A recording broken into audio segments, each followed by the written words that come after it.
Ya salam, ya salam, ya salam,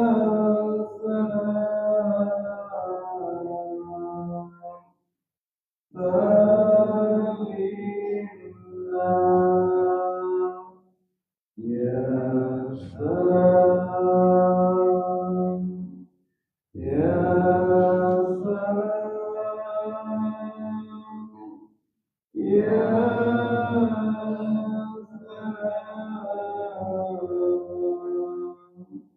salimna, la ilaha illallah al-malikul al-mubin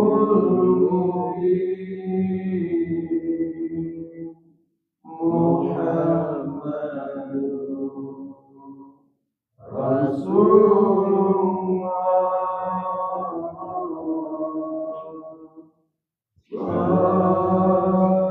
Shadiqul Wa'dil Amin La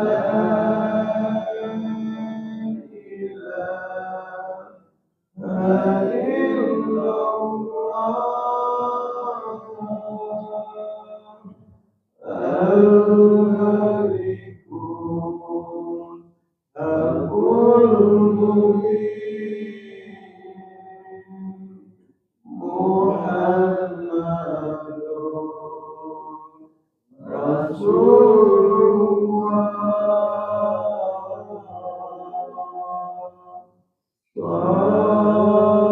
Shadiqul Wa'dil Amin Subhanallah walhamdulillah wa la ilaha illallah wallahu akbar wa la hawla wa la quwwata illa billahil aliyyil azim Subhanallah walhamdulillah wa la ilaha illallah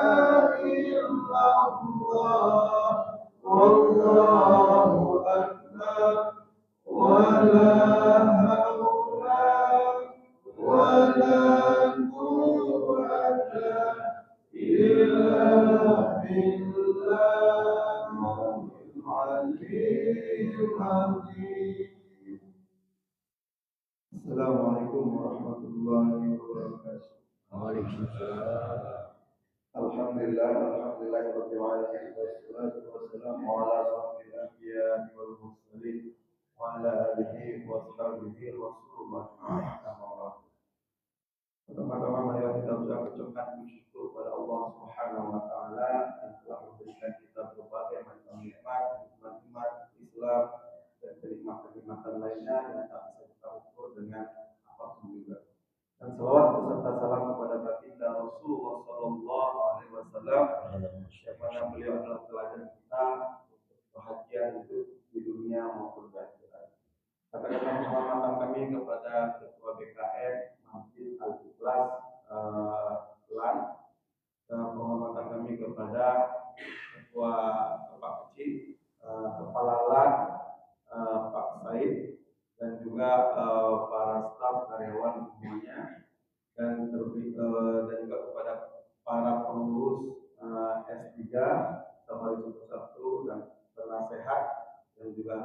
telah berhadir, dan juga tak lupa para mitra dari S3 yang juga berhadir. Baik, pada kesempatan ini izinkan kami untuk menyampaikan beberapa pengumuman. Insya Allah nanti sebelum berceramah kita akan dengarkan sedikit sambutan dari Kepala LAN, yaitu Pak Said. Kemudian kami ingin mengumumkan beberapa jadwal safari subuh atau safari dakwah. Pertama ada safari dakwah Sabtu 2 Agustus, yaitu di Masjid Munawarah Kampung Ngejurung, Kota Banda Aceh. Selanjutnya ada safari Arafah, subuh Arafah, yaitu Ahad besok 3 Agustus 2025 di Masjid Al-Fitrah Asrama TNI Angkatan Darat, Kota Alam, Kota Banda Aceh. Selanjutnya ada subuh BBC, Insya Allah Ahad 3 Agustus 2025, tempat di Masjid Babul Taqwa, Kampung Bantau, Kecamatan Kota Baru, Elung Batam. Selanjutnya ada Jumat Berkah tanggal 14 Syawal atau 8 Agustus 2025 di Masjid Al-Ikhlas, Kampung Keramat. Dan untuk safari subuh Sabtu S3 edisi ke-16, insya Allah kita akan mengunjungi Masjid Jami Babus Salam Pemukiman Lampucung, Kecamatan Prung, Barunajaya, Aceh Besar. Itu tepatnya pada Sabtu 15 Syawal 1427 atau 9 Agustus 2025. Itulah beberapa jadwal safari subuh ataupun suling yang insya Allah akan bergulir pada pekan ini. Kita harapkan sama-sama kita ramaikan. Dan sebelumnya mungkin kami ingin memberikan sedikit hadiah kepada pengajian, kepada BKM Masjid Al-Ikhlas. Mungkin Ustaz Lukman.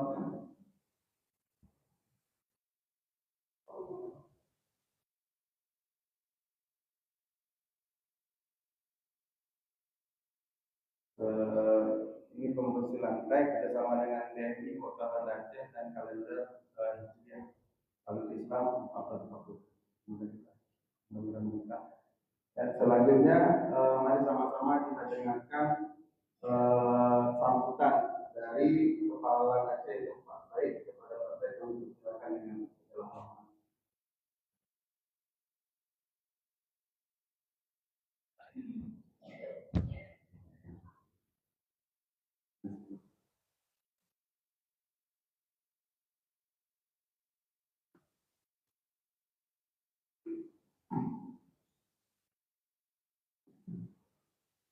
Bismillahirrahmanirrahim. Assalamualaikum warahmatullahi wabarakatuh. Waalaikumsalam. Alhamdulillahirabbil alamin wa bihi nasta'in ala umuri waddin. Wassalamu ala asyrofil anbiya'i wal mursalin wa ala alihi wa ashabihi. Syukur kita kepada Allah Subhanahu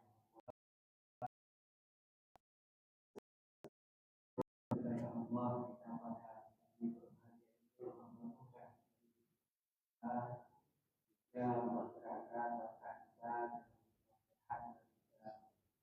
dan merasakan Allah pada subuh karena dia berbahagia ini di salah satu ibadah nikmat-nikmat yang Allah berikan sebagai bentuk kesyukuran kita. Salah satu kesyukuran hakiki adalah kita tunaikan perbuatan ibadah Allah.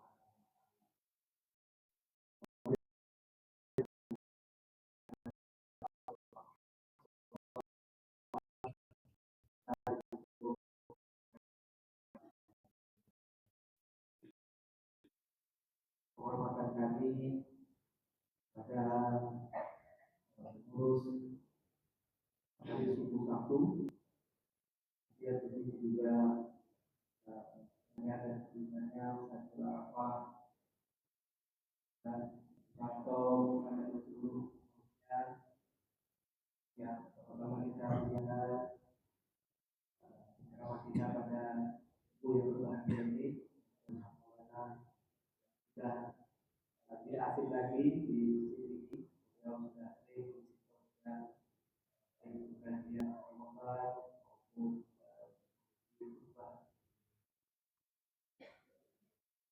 kesempatan ini mungkin secara waktu kita dan waktu tadi akan marhaban sama ya marhaban bagi jamaah yang pertama duduk dan tidak lintas di lingkungan yang sekarang organisasi dan ada di tempat ini dilakukan ini sejak 2014. Jadi yang sebelumnya dinamakan namun penyelenggaraan banyak Jumat sudah lebih dari 5 tahun dalam ini. Jadi ciri khas di sini kalau jemaah yang belum melaksanakan ini kita akan bukukan di bukannya kalau nanti hari ini juga kita akan menggunakan dan memang tandanya kami di sini karena sekelilingnya ini adalah perkantoran. Jadi kalau subuh ya orangnya sedikit, tapi insya Allah kalau sholat tarawih dan juga Jumat dan kita juga sudah 5 tahun masyarakat sholat tarawih dengan penyelenggaraan setiap malamnya terus insya Allah nanti bapak-bapak yang dekat sini kita sudah melakukan Ramadan tarawih dan kalau tidak lama kita selesai sebelum bulan 10. Allah kita hadirkan para hadis juga sebagai media juga untuk mempercayakan orang dari pengalaman kita sama 30 hari umumnya bergantian walaupun mungkin ada yang dan berbagai macam kegiatan untuk memaklumkan diri untuk ditanyakan oleh jahil dengan teman-teman kekuasaan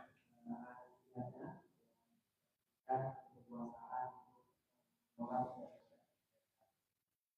Terima kasih sekali lagi pengurus suku satu yang sudah beri tempat kami.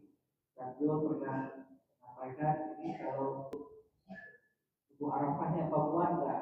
Mungkin saya juga yang kembali kepada jamaah melihat ya memang kami berusaha untuk melebarkan hadis namun dengan berbagai macam keterbatasan belum ada pelebaran yang signifikan. Insya Allah jika Allah mudah-mudahan kita bisa majukan dengan depannya kalau belakang ini sudah dan ke depan ini masih ada 10 atau 15 hektar lagi masih bisa apa semoga Allah memudahkan yang kita terus melakukan di dalam Allah. Dan mungkin singkat saja bagi Bapak Ibu yang belum kenal lembaga administrasi negara. Jadi ini adalah lembaga pemerintahan kementerian yang berada di bawah koordinasi Kementerian Pendayaan Aparatur Negara yang tugas utamanya adalah sebagai instansi pembina kegiatan pengembangan kapasitas bagi aparatur negara. Jadi untuk pelatihan, untuk didik pelatihnya, akreditasi lembaga penyelenggara pelatihannya, juga melakukan kajian-kajian untuk meningkatkan kapasitas tapi itu yang kenal mungkin nilai ini apa mungkin itu saja. Terima kasih yang diucapkan, mohon maaf jika nanti ada pelayanan yang kurang benar. Yang kami ucapkan terima kasih dan mohon maaf. Assalamualaikum warahmatullahi wabarakatuh. Waalaikumsalam warahmatullahi wabarakatuh.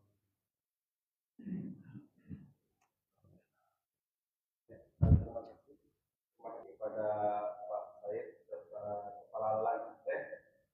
Selanjutnya mari sama-sama kita dengarkan ceramah agama tausiah yang akan disampaikan oleh guru kita bersama. Dan kalau di kalangan masyarakat sebagian dikenal juga dengan Ustaz ilmiah karena banyak materi-materinya yang menyampaikan tentang hubungan ilmiah dengan agama yaitu bersama kita Ustaz Profesor Dr. yaitu Ustaz Ilham Maulana kepada Ustaz kami persilakan dengan segala hormat. Profesor, Kak Profesor. Itu kayak itu nggak bisa.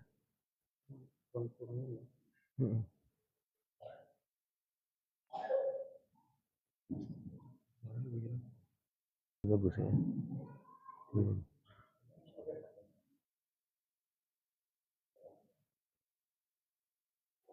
Satu kurang ya.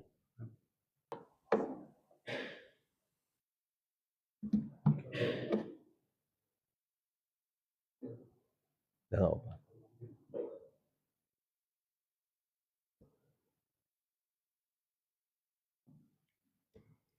Bismillah. Assalamualaikum warahmatullahi wabarakatuh. Innal hamdalillah nahmaduhu wa nasta'inuhu wa nastaghfiruh wa na'udzu billahi min syururi anfusina wa min sayyiati a'malina. May yahdihillahu fala mudilla lahu wa may yudlil fala hadiya lahu. Allahumma shalli wa sallim ala Muhammadin wa ala alihi wa sahbihi wa man tabi'ahu ila yaumil qiyamah. Bapak Ibu sidang jamaah subuh yang dirahmati Allah Subhanahu wa taala, bersyukur kita tak henti-henti kepada Allah atas nikmat yang Allah beri sampai hari ini. Allah masih bangunkan kita kembali, Allah masih sehatkan kita jasmani dan rohani, dan Allah beri kita hidayah yang membuat tergeraklah kaki kita ke tempat ini. Salawat dan salam kita persembahkan kehadiran Nabi besar Muhammad sallallahu alaihi wasallam. Allah kirim Nabi yang mulia ini, kita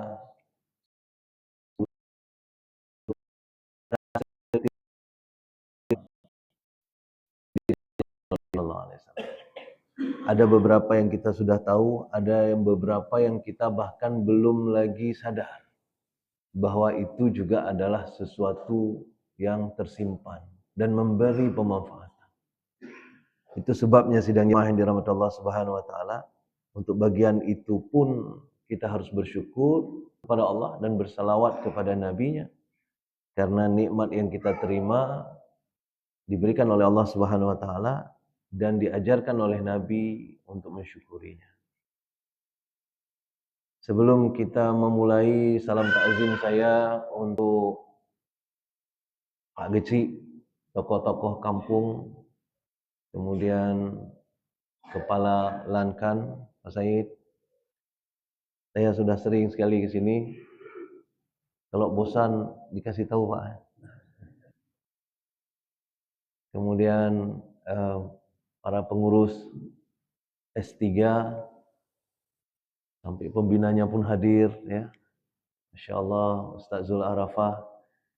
Kemudian Bapak Ibu semuanya yang sudah berhadir, para jemaah sekalian, luar biasa. Sejujurnya saya bilang bahwa dimanapun saya ceramah, kayaknya orangnya itu aja. Orang yang datang tidak banyak berbeda. Itu tantangan untuk kami penceramah. Ada ceramah baroh, ada ceramah liur ya. Jadi mudah-mudahan tidak bosan-bosan kita saling sharing pesan-pesan agama. Karena sebenarnya makin sering kita sharing, makin terasa dia. Dia seperti hipnotis ya. Kalau Bapak Ibu pernah lihat hipnotis itu, masuk lebih dalam, lebih dalam, lebih dalam, lebih dalam. Makin trip, makin hana sadar ya kan? Dia suruh masuk semakin dalam dan semakin dalam.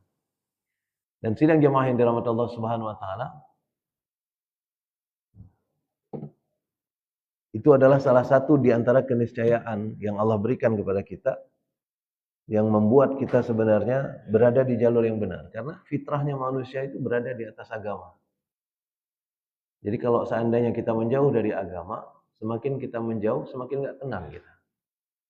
Maka orang-orang yang sudah ketemu dengan agama, terkejut-kejut mereka bahwa ternyata agama ini luar biasa. Ternyata agama ini menjawab segala-galanya.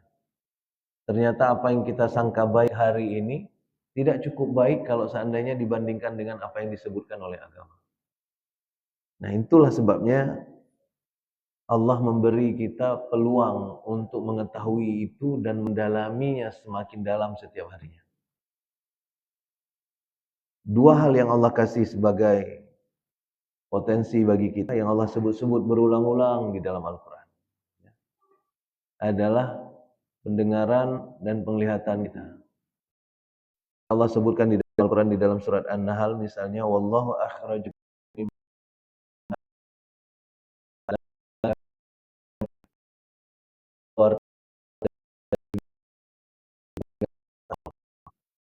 artinya apa? Semua orang ketika keluar dari rahim ibu kita pada dasarnya berada di titik yang sama. Semua kita berada di titik yang sama. Saya baru tadi malam kasih materi di Masjid Oman tentang kesombongan. Saya sebutkan bahwa tidak pantas kita sombong karena sebenarnya bahkan kesempatan untuk berkembang pun Allah yang kasih. Ya. Jadi ketika kita bandingkan diri kita dengan orang lain, mungkin kita akan sebutkan aku lebih kaya, aku lebih paham, aku lebih ini, aku lebih itu. Itu pun sebenarnya karena Allah kasih kesempatan menuju ke situ. Kalau seandainya semua kita dikasih kesempatan yang sama, persis sama semuanya, kita akan berkembang menjadi sama juga semuanya. Ya. Itu sebabnya sidang jamaah yang dirahmati Allah Subhanahu wa taala. Ketika Allah menyebutkan wallahu akhrajakum min butuni ummahatikum la ta'lamuna syai'a. Ketika Allah keluarkan kalian dari rahim ibu kalian, kalian tak ngerti apa-apa. Baru kemudian kata Allah, wa ja'ala lakumus sam'a wal absara wal af'idah. Kemudian Allah fungsikan sam'a, pendengaran, wal absara, penglihatan, wal af'idah, dan hati nurani. Beberapa penafsiran menyebutnya ini menjadi hati nurani dan pemikiran. Ya. Kalau disebut tadi ilmiah tadi, ya kan? Dan pemikiran. Untuk apa? Kata Allah Subhanahu wa taala, la'allakum tashkurun. Semoga kalian bisa pakai itu. Semoga kalian bisa bersyukur. Bersyukur dalam makna bukan sekedar mengucapkan terima kasih bahwa kita mendapatkannya, tapi juga kita memanfaatkan seperti yang Allah minta. Itu syukur. La'allakum tashkurun, supaya kalian bisa menggunakannya dengan baik-baik. Nah, sidang jemaah yang dirahmati Allah Subhanahu wa taala, dua kompetensi utama tadi, pendengaran dan penglihatan, kemampuan kita untuk melihat dan mendengar, kemudian akan membuat kita mengalami sesuatu. Setiap hari ada hal yang kita lihat dan setiap hari ada hal yang kita dengar. Setiap hari itu. Kita datang ke sini, duduk di sini kita melihat dan di sini kita mendengar. Ya kan? Setiap hari itu akan terjadi. Dan kemudian apa yang kita dengar, apa yang kita lihat, apa yang kita dengar akan ditransfer ke pikiran kita. Bahasa Al-Qur'annya tadi adalah afidah. Sehingga dua alat untuk mengumpulkan data, mata dan telinga, dan Allah tidak sebut sama sekali mata dan telinga, Allah sebut fungsinya. Kenapa? Karena ada orang yang ada mata tapi fungsinya nggak ada. Ya. Dia punya mata tapi dia nggak lihat apa-apa. Dia punya telinga tapi dia nggak dengar apa-apa. Maka yang Allah sebutkan fungsinya. Allah tidak sebut aina, Allah tidak sebut uzuna, Allah tidak sebut telinga, Allah tidak sebut mata. Yang Allah sebut sam'a wal absara, ya, pendengaran dan penglihatan.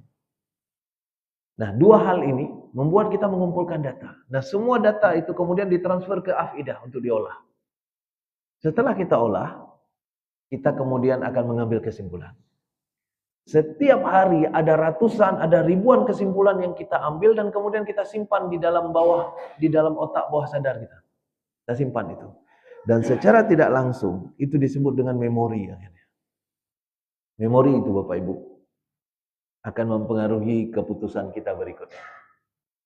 Akan mempengaruhi kalimat-kalimat kita berikutnya. Akan mempengaruhi semuanya. Ini contoh yang paling sederhana. Kenapa orang Perancis anaknya nggak les bahasa Perancis bisa berbahasa Perancis? Kenapa jauh-jauh ke Perancis? Di Aceh kan kayak gitu juga.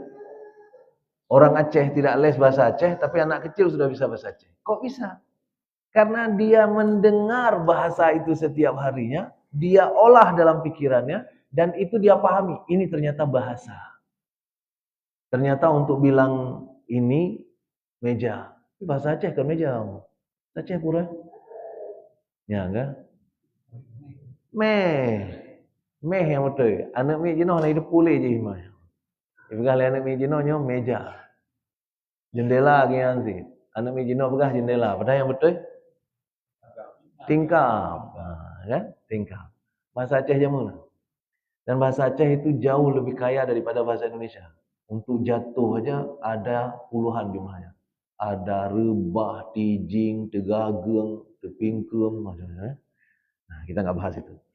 Yang ingin saya bahas adalah kenapa orang-orang berbahasa ini? Karena dia mendengar dari orang tuanya. Sampai logat-logatnya nanti itu adalah hasil dari analisa. Itu sebabnya ada orang India berbahasa Inggris beda dengan orang Singapura berbahasa Inggris. Orang India berbahasa Inggris. Kemarin kan baru Zakir Naik datang ke Indonesia. Zakir Naik itu orang India basisnya. Gimana Zakir Naik berbahasa Inggris? Kita dengar itu. I don't have the time to go there. If you can tell me that. Nah, ya. Betul kan? Persis ya? Ya.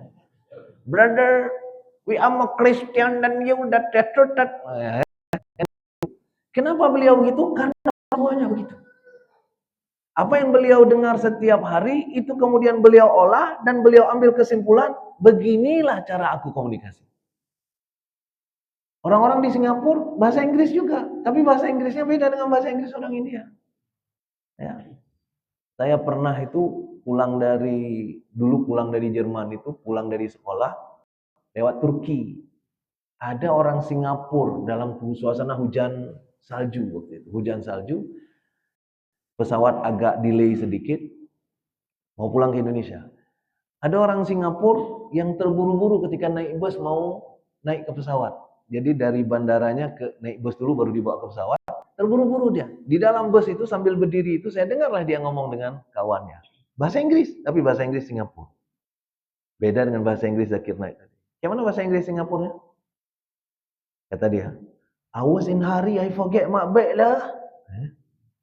I was in hurry, I forget my bag lah. Nah, kan? Aku buru-buru tadi, tasku ketinggalan. Ya. Jadi kalau orang Singapura bicara dengan orang India mungkin nggak nyambung. Kenapa? Karena mereka polanya berbeda.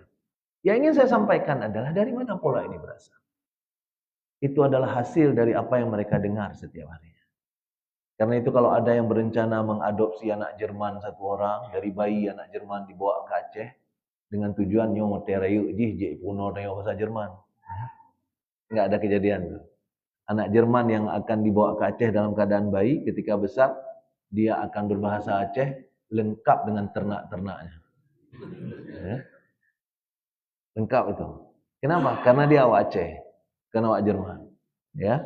Jadi sidang jemaah yang dirahmati Allah Subhanahu wa taala, yang kita lihat setiap hari, yang kita dengar setiap hari itu akan kita proses dan itu akan kita jadikan memori. Dan itu nanti akan menjadi konsideran utama untuk kita lakukan sesuatu di masa depannya. Kita katakan sesuatu di masa depannya. Itu semuanya adalah pembelajaran yang nanti akan mempengaruhi hidup kita. Makin efektif kita lakukan proses ini, kita lihat, kita dengar, kita analisis. Kita simpan sebagai memori. Lihat, dengar, analisis, simpan sebagai memori. Makin sering kita lakukan itu, makin efektif hidup kita. Makin banyak pembelajaran yang kita terima. Dan itu salah satu yang Allah perintahkan. Maka Allah sebutkan Iqra. Baca kata Allah. Dan ketika Allah sebut Iqra, Allah tidak sebut apa yang dibaca. Itu maknanya apa? Baca semuanya. Bukan saja yang tertulis, tapi juga yang tidak tertulis baca. Sayangnya hari ini tidak banyak orang yang menggunakan ini. Maka kata Allah di dalam surat yang lain, surah Al-Muluk, kita hafal semuanya. Apa kata Allah? Qul huwallazi ansha'akum wa ja'ala lakumus sam'a wal absara wal af'idah qalilan ma tashkurun. Balik dari apa yang disebutkan di surah An-Nahl tadi. Di dalam surah An-Nahl dengan surat Al-Muluk hampir sama. Cuma di dalam surah An-Nahl apa kata Allah? Wa ja'ala lakumus sam'a wal absara wal af'idah. dan Allah jadikan bagi kalian pendengaran, penglihatan, dan hati nurani serta cara berfikir untuk menganalisis semua kejadian. La'allakum tashkurun, supaya kalian gunakan, kata Allah. Di dalam surah Al-Mulk, Allah bilang begini, wa ja'ala lakumus sam'a wal absara wal af'idah, sama sampai di situ. Allah jadikan pendengaran, Allah jadikan penglihatan, dan Allah berikan kemampuan untuk menganalisis segala kejadian. Tapi kemudian kata Allah, qalilan ma tashkurun, tapi sedikit yang melewati proses ini dengan benar. Sedikit sekali yang betul-betul melewati proses ini dengan benar. Sedikit sekali yang betul-betul setiap dia lihat, dia analisis, kemudian dia simpan, dan itu menjadi konsideran untuk dia mengambil keputusan. Sedikit yang lakukan. Maka jangankan membaca yang tidak tertulis, yang tertulis saja kita nggak baca. Ya. Di lampu merah wilayah itu dilarang menerobos. Kok kami ya Pak? Ya kan? Dilarang menerobos. Besar-besar ditulis. Ramai kalian menerobos. Ya. Nggak usah jauh-jauh. Ini pintunya nih. Pintu geser. Ya. Wilayah itu geser. Saya lihat tadi Ngebaca, geser. Geser. Tetap ada yang dorong tadi. Habis dorong baru, oh geser. Jadi duluan dia buat, baru dibaca. Nyawa Aceh begah, awai kamu buat duduk kepikir. Jadi sidang jamaah yang dirahmati Allah Subhanahu Wa Taala, itu sebabnya Allah sediakan banyak story, banyak cerita untuk kita.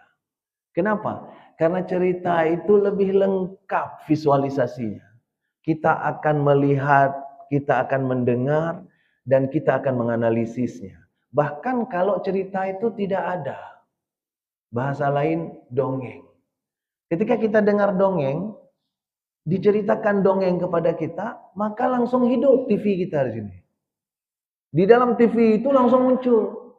Kalau sekarang saya cerita tentang kambing, semua bapak ibu akan hidupkan TV dan langsung di dalam kepalanya kambing. Ya. Saya tambahkan lagi, kambing itu warnanya polkadot. Ya. Semuanya itu akan tergambar dan itu akan membuat kita akan mudah untuk membayangkan sesuatu yang disebutkan. Itu sebabnya di negara-negara maju, itu anak-anak kecil itu dilatih untuk mampu storytelling. Bukan dilatih untuk mampu pidato. Dilatih storytelling. Hanya Indonesia, ya. Saya termasuk jurinya, makanya saya tahu. Diajak jadi juri lomba pidato. Bagaimana pidato anak-anak? Hampir semuanya template. Semua anak-anak yang datang itu hampir semuanya template. Dengan gaya, Assalamualaikum warahmatullahi. Nanti naik yang kedua, gitu juga. Naik yang ketiga, gitu juga. Nggak ada yang bercerita. Semuanya kita harus sholat. Karena sholat disebutkan oleh Allah. Nah, itu pidato. Pidato itu menggurui. Cerita itu menginspirasi. Itu sebabnya kalau ada orang yang ceramah, kan sering kita dengar, asoto ceramah dona. Ya, naga Pak dia. Kenapa? Karena ceramah asoto itu kayak gini ceramahnya. Ceramahnya. Assalamualaikum warahmatullahi wabarakatuh. Sholat itu wajib. Puasa juga, zakat wajib juga wajib. Saya akhiri Assalamualaikum warahmatullahi wabarakatuh. Ya soto, ya. Soto. Dan itu tidak diingat oleh orang. Tapi yang diingat oleh orang adalah ketika kita ingin cerita tentang sholat, sholat itu wajib. Di zaman Rasulullah ada seorang sahabat yang datang telat untuk sholat. Rasul bertanya kepada dia, kan itu bayangan kita. Waktu disebutkan tadi ada seorang sahabat yang datang telat untuk sholat, kita langsung terbayang. Dia telat sampai ke pintu. Ya kan? Rasul kemudian menegurnya. Rasul kemudian bicara sama dia. Terbayang sama kita. Dan bayangan itu, sidang jamaah yang dirahmati Allah Subhanahu Wa Taala, itu akan mengakar. Itu akan tersimpan. Karena cerita itu bisa membuat kita terbayang. Bahkan hal-hal yang imajiner sekalian. Saya di kampus itu ngajarnya sesuatu yang yang ngajar nggak lihat.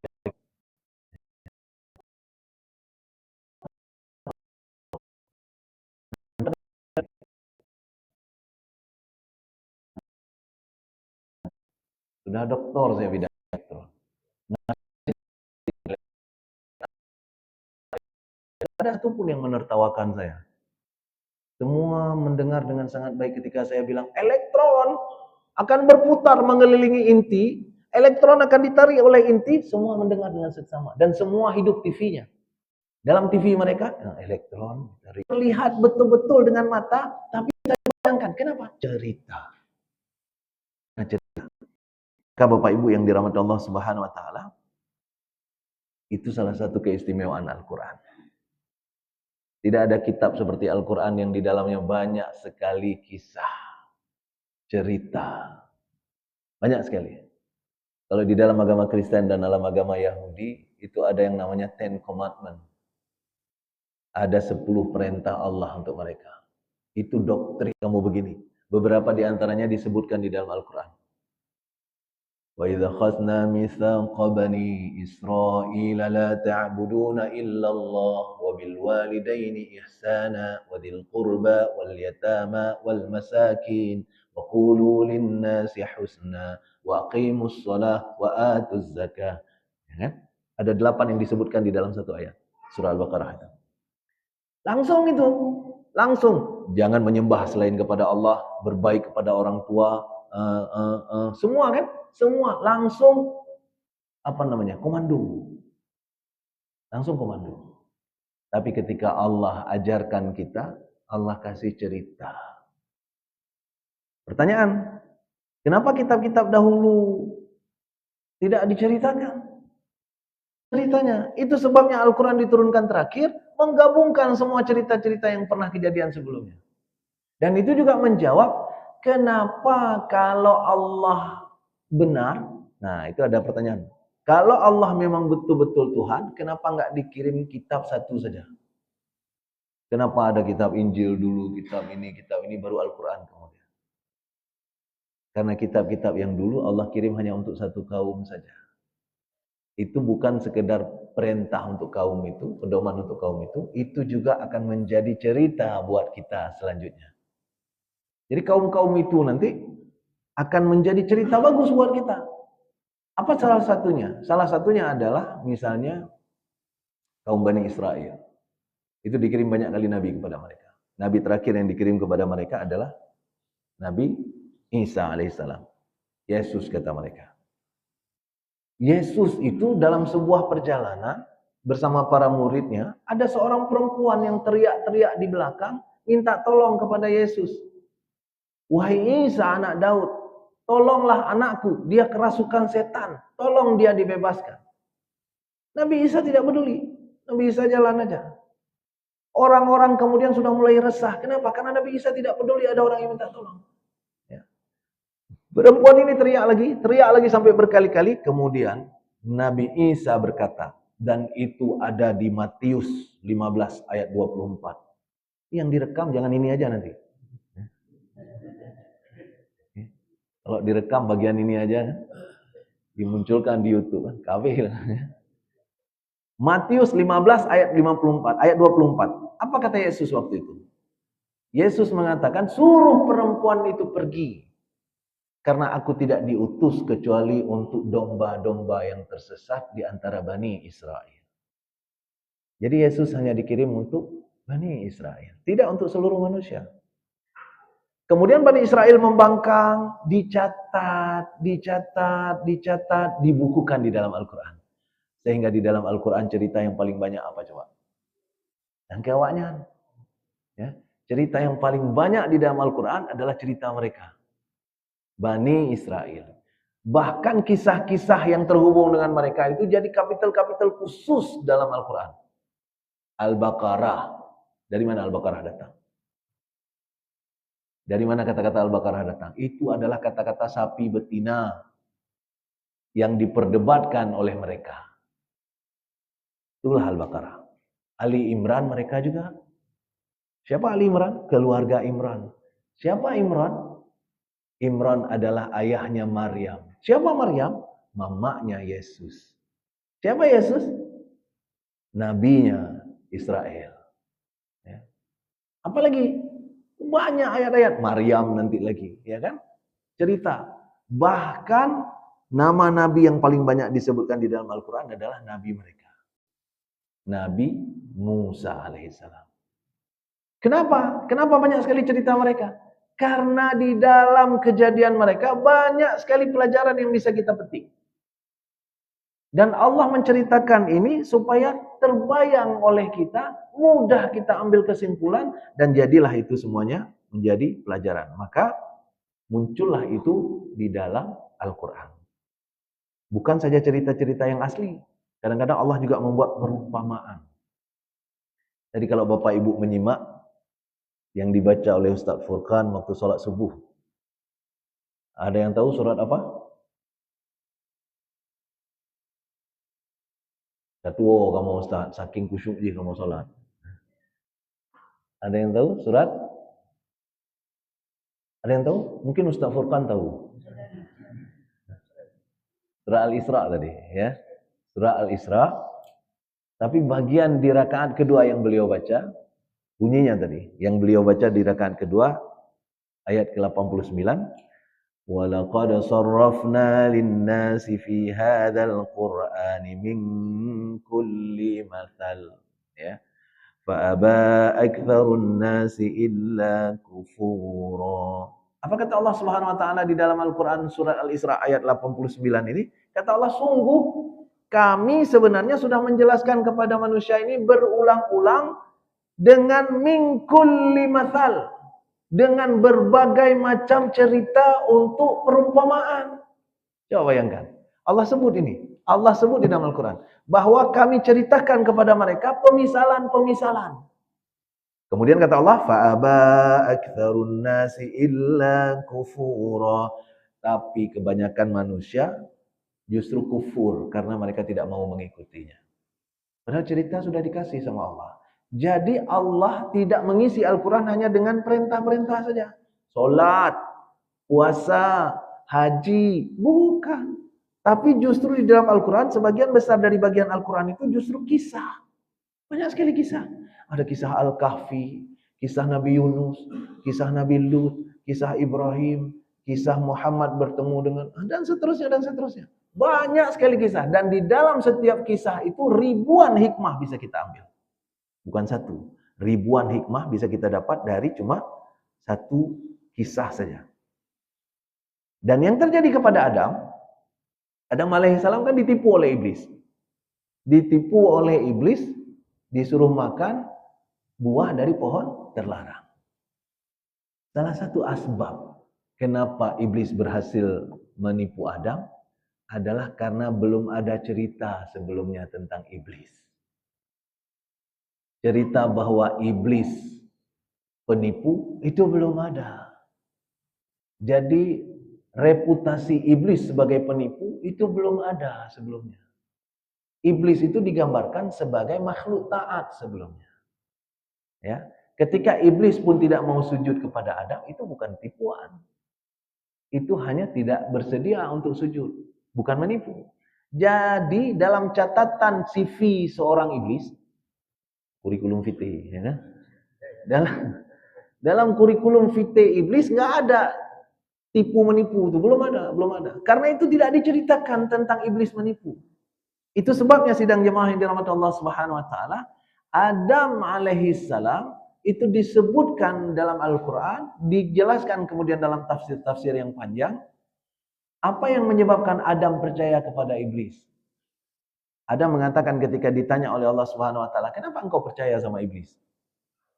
Adam mengatakan, "Aku tak habis pikir. Ada makhluk yang bersumpah dengan nama Allah tapi kemudian dia menipu." Itu nggak habis pikir, ya. Maksudnya kan nggak mungkin aku nggak percaya. Dia bersumpah loh, ya, bersumpah dengan nama Allah.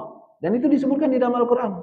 Kata Allah di dalam Al-Quran, وَقَاسَمَهُمَا إِنِّي لَكُمَا لَمِنَ النَّاصِحِينَ. Iblis itu bersumpah. Apa yang dia sumpah? Aku betul-betul penasehat yang baik buat kalian. Jadi aku tidak menipu. Dia bersumpah, arti bersumpah dia menggunakan nama Allah untuk meyakinkan Adam. Belum ada cerita itu. Tapi kita sekarang ini, cerita Nabi Adam sudah ada, cerita nabi-nabi yang lain sudah ada, masih tergelincir juga dengan setan itu tadi, dengan iblis tadi. Itulah yang kata Allah tadi bahwa manusia tidak memperhatikannya. Ya. Maka nanti di hari akhirat Allah timpla kepada kita yang timpla oleh bahasa Indonesia. Nggak tahu saya, bahasa Indonesia kurang kosakata. Getimpla oleh Allah Pak katanya. Apa kata Allah nanti? Alam a'had ilaikum ya bani Adam alla ta'budu syaitan innahu lakum aduwwum mubin. Sengaja Allah sebut bukan ya ayuhan nas tapi ya bani Adam. Ya. Kan sudah aku bilang hai anak Adam kata Allah. Jangan kau ikut itu setan. Dia itu musuh. Ya kan? Dia musuh yang nyata bagi kamu. Disambung lagi oleh Allah di dalam surah Yasin itu. Walaqad adalla minkum jibillan katsiran afalam takunu taqilun. Sudah ramai yang disesatkan sama dia. Enggak mikir kalian. Ya. Itu kata-kata Allah pakai di situ bukan afala tafakkarun, tapi afala taqilun. Apa beda afala tafakkarun dengan afala taqilun? Afala tafakkarun apa kalian enggak pikir? Tapi kalau afala ta'qilun, enggak punya otak kalian. Enggak punya akal kalian. Nah, itu kata Allah. Karena itu asal katanya beda. Artinya lebih keras afala ta'qilun daripada afala tafakkarun. Sudah kayak gini aku ingatkan, sudah banyak orang disesatkan, masih kalian ikut. Enggak punya pikiran kalian. Ya. Afala ta'qilun, enggak punya kalian yang itu. Itu yang kita sebut tadi dengan afidah. Maka sidang jemaah yang dirahmati Allah Subhanahu wa taala, Adam alaihissalam setelah berhasil ditipu oleh iblis di dalam surga sampai kemudian terkeluarkan dengan cara yang tidak mulia. Ini juga penting untuk jadi catatan. Adam alaihissalam cepat atau lambat akan keluar dari surga. Jadi jangan dikira gara-gara iblis Adam keluar dari surga. Itu iman orang sebelah itu. Ya kan?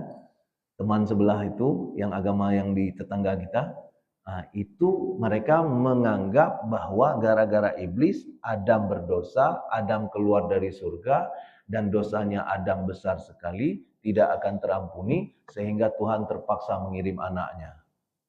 Dan anaknya itu nanti harus disalib demi menebus dosa manusia. Sehingga setiap anak yang terlahir sudah membawa dosa warisan itu. Kita tidak percaya yang itu. Kita percaya bahwa cepat atau lambat Adam akan dikeluarkan dari surga. Dari mana kita tahu itu? Dari awal Allah sudah menyebutkan wa idz qala rabbuka lil malaikati inni ja'ilun fil ardi khalifah. Ini akan aku kirim menjadi makhluk khalifah di muka bumi, kata Allah. Di muka bumi, ya. Jadi cepat atau lambat dia akan turun. Cuma yang Adam sedihkan adalah Adam datang dimuliakan. Saking mulianya malaikat sujud, makhluk-makhluk langit disuruh sujud kepada Adam, tapi Adam dikeluarkan dari surga dengan cara yang hina. Itu yang Adam sedihkan. Ya, itu sebabnya nanti doanya Nabi Adam bukan minta balik ke surga. Doa Nabi Adam minta diampuni dan minta disayangi kembali oleh Allah Subhanahu wa taala. Karena Adam merasa aku enggak disayang lagi. Ya, sudah dihinakan. Bahasanya di dalam Al-Quran surah Al-Araf itu kan Rabbana zalamna anfusana wa illam taghfir lana wa tarhamna. Kalau engkau tidak ampuni ya Allah, engkau tidak sayang lagi kepada kami ya Allah, rugi kali kami. Ya. Nah, sejak kejadian itu Adam tidak pernah berhasil lagi ditipu oleh iblis. Kenapa? Sudah ada cerita. Ya, cerita sudah ada. Itu sebabnya iblis tidak fokus lagi kepada Adam. Setelah kejadian itu, kemana iblis fokus sekarang? Anak cucunya. Anak Adam langsung kejadian. Qabil. Ya, diprovokasi oleh iblis sehingga membunuh saudaranya. Bukan Adam lagi. Kenapa? Adam sudah dapat cerita. Jadi kita-kita yang sudah bisa belajar dari cerita, harusnya itu akan membekas dalam hati kita. Saya ceramah di mana-mana, tapi yang saya sebutkan dalam bentuk ceramah jarang diingat oleh orang. Tapi yang cerita seringkali diceritakan. Nanti waktu duduk-duduk di warung kopi, aku ingat kali waktu Ustaz cerita tentang ini. Cerita yang diingat. Itu sebabnya saya mulai sekarang cerita aja. Jadi hari ini apakah saya ceramah? Enggak, saya cerita. Dan saya belajar juga dari istri saya itu. Istri saya kebetulan dulu sempat menjadi penulis cerita dan skenario FTV di SCTV dan di RCTI. Salah satu yang dia tulis waktu itu judulnya memang Islami, tapi namanya juga sinetron, ya kan? Walaupun seislaminya sinetron, makanya saya suruh berhenti akhirnya. Alhamdulillah dia udah berhenti sekarang, ya. Salah satu judulnya waktu itu adalah Kerudung yang Ternoda. Yang main Matias Mucus, Ayudhya Bing Slamet dan seterusnya, ya. Yang main. Itu film itu dia yang buat. Dia yang tulis cerita, dia yang tulis skenarionya. Jadi dia tulis cerita, dia tulis skenario, begitu keluar itu di TV, dia nonton sendiri, nangis dia. Saya bilang, kagura. Ditulis sendiri, ya. Nangis sendiri. Artinya, dia terbawa dengan cerita. Padahal cerita itu nggak ada. Cerita itu dia karang sendiri, tapi saat dia nonton, dia lupa dia karang itu. Nah, itu sebabnya istri saya nggak ikut pagi ini. Karena tadi pagi sebenarnya dia mau ikut. Tapi dia udah siap-siap, dia kemudian tanya, apa topik hari ini? Nah, saya bilang, topik hari ini tentang cerita. Ya. Apa contohnya kata dia? Contohnya waktu kamu buat ini, wah anakku jarong, katanya. Gara-gara itu dia nggak datang hari ini. Karena dia bilang, ini pasti dibully saya nanti.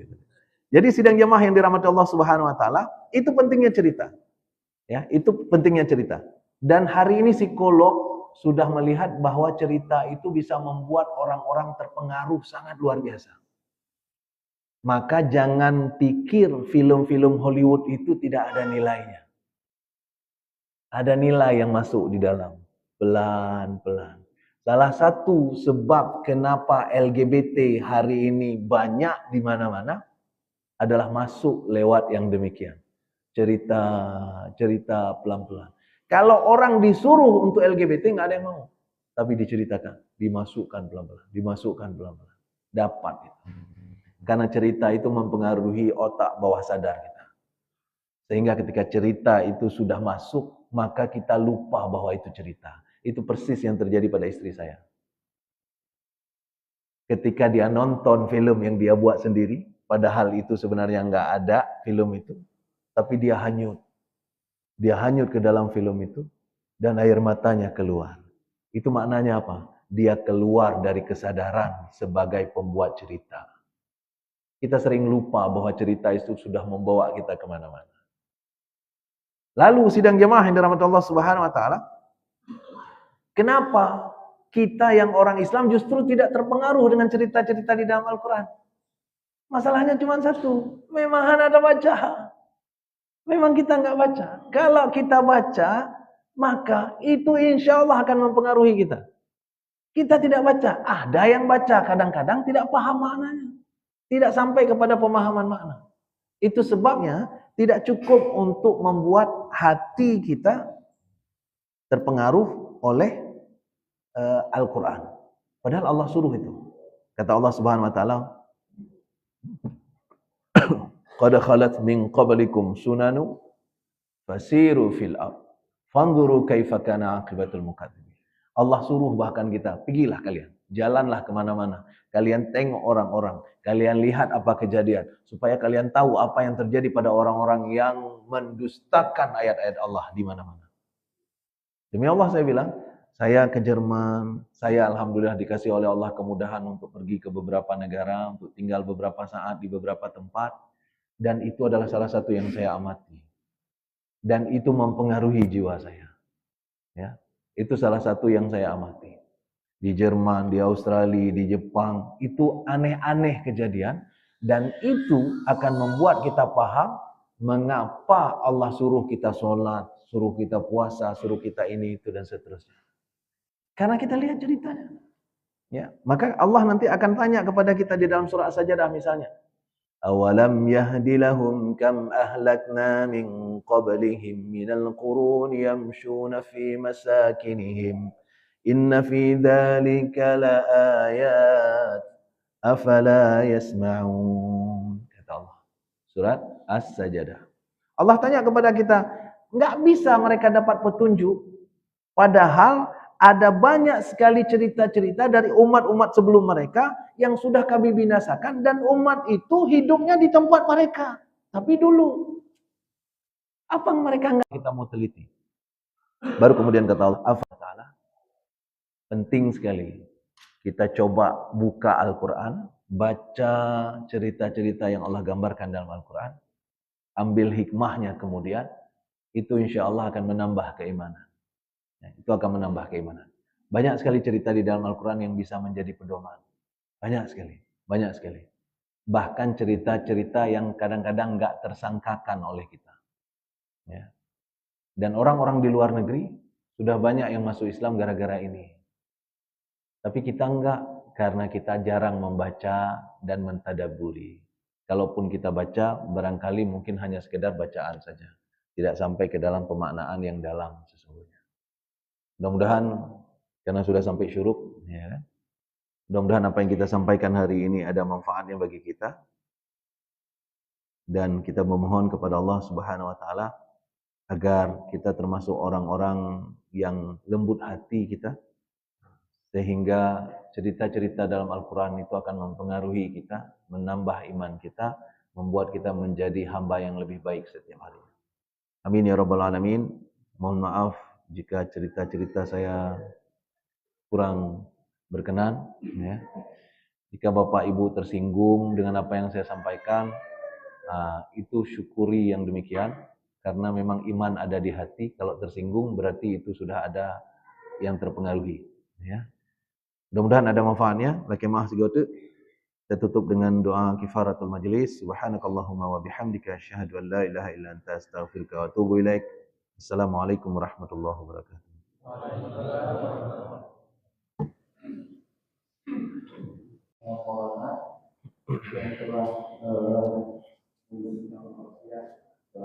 Masya Allah.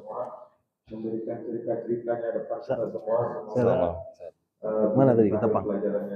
Kembali kami ingatkan sayang teman-teman di sana kalau besok tinggal sama-sama kita kita bangun merayakan saya minggu kedua yang bersama di Masjid Al-Fitrah. kedua Asrama TNI Angkatan Darat Utara. Tepatnya kalau kita dari Surabaya, Ini tadi di Al-Fitrah. dari Lampung Urut, Surabaya, belok belok kiri, dari jembatan terus lewat Nggak tahu saya mau maaf. lewat sana ganggu ada masjid. Memang kalau hari ini nggak nampak kayak masjid, tapi masjid TNI Angkatan Darat sebelah kiri, lewat dari Polen itu sebelah berapa ada dari SPBU depan rumah makan itu apa kepiting. Depan rumah makan kepiting kata Ustaz Rizal. Insyaallah besok yang akan memberikan ceramah di Ahad Arafah yaitu Ustaz Abdurrahman. Mari sama-sama kita hadirkan, dan juga jangan lupa Sabtu depan S3 edisi 16 insyaallah kita di Masjid Jami Babul Salam Lampung Pemukiman Lampung Terung Baronajaya, dan ceramah insyaallah Ustaz Umar Ismail, dan insyaallah akan diimami oleh Ustaz Takdir Beriza.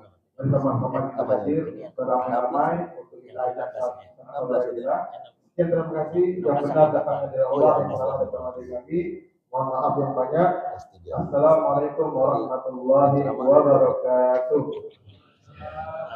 Yang mari sama-sama kita bersalaman. Ustaz guru-guru lagi ditanyakan. Kita salam-salam bersama di depan. Sallallahu